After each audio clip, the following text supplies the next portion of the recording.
knows best. The island of Sodor has many beautiful sights. There are green fields and hills, and many beautiful castles. The engines of Sodor love to visit them all.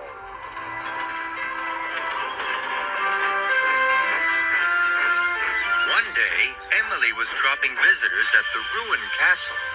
Once upon a time, a queen had lived there. I'd like to be a queen, thought Emily. Queens are in charge and tell everybody what to do. Down the hill from the castle, Toby and Percy arrived. They were to shunt freight cars. Percy had never worked there before. "Ooh, look at the castle," peeped Percy excitedly. "I wonder who used to live there." "A king and queen," said Toby. "They ruled the island and told everyone what to do." And he chuffed towards the freight cars. Percy stared at the castle. He was dreaming of kings and queens. "Percy," called Toby, "come along. We've got a lot to do today."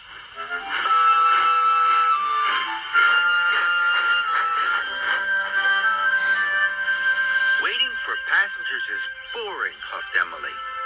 Then she remembered that Toby and Percy were working near the castle. "It would be much more fun to visit them," she said.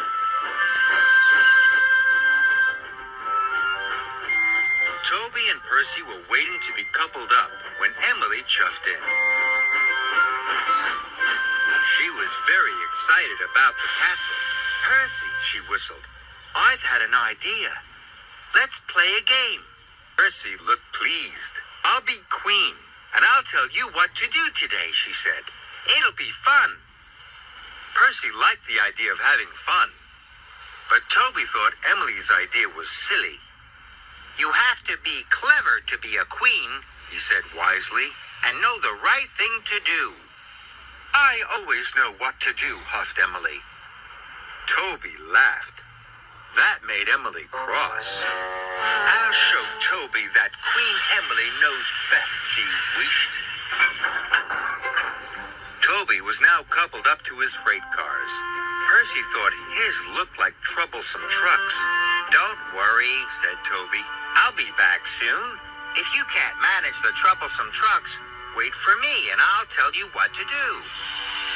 And Toby steamed slowly away. The troublesome truck started to moan and groan. "No, you don't." They clattered and chattered. Percy knew they were going to be trouble. Emily had been watching Percy. "If I want to be a queen, I must tell Percy what to do," she thought, "because I know best." Percy was shunting the troublesome trucks as hard as he could, but they wouldn't move. They were being very difficult. Emily chuffed to a halt. "Percy," she whistled loudly, "I am the queen today. I will tell you what to do." Percy was worried. Toby usually knew best. "Take these troublesome trucks along my track," said Emily. "It's faster, and they won't complain. Toby will be pleased when he sees how quick you are." Percy wanted Toby to be pleased. "I'll do as you say, Queen Emily," he tooted. Emily was pleased with herself. She watched as Percy blew a big whoosh of steam. Percy puffed, and he chuffed, and the troublesome truck sped off. Emily let out a whoosh of steam. She did know best. But suddenly, there was a terrible noise.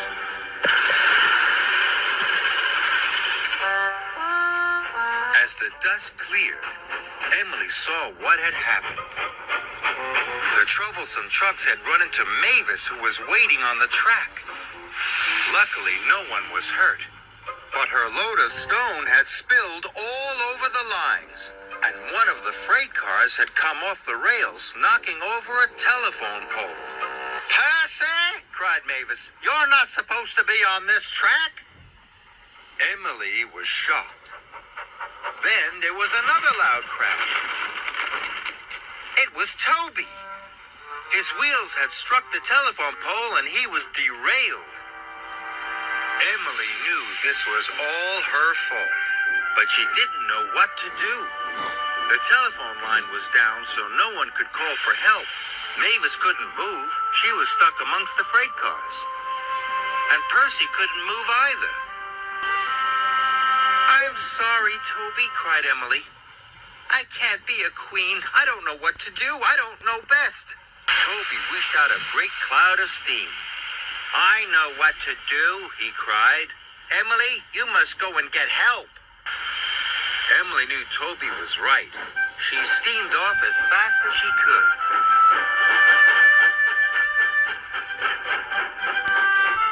Emily whooshed to a halt at Maithwaite Station. She told the station manager what had happened. Quickly, he phoned for help.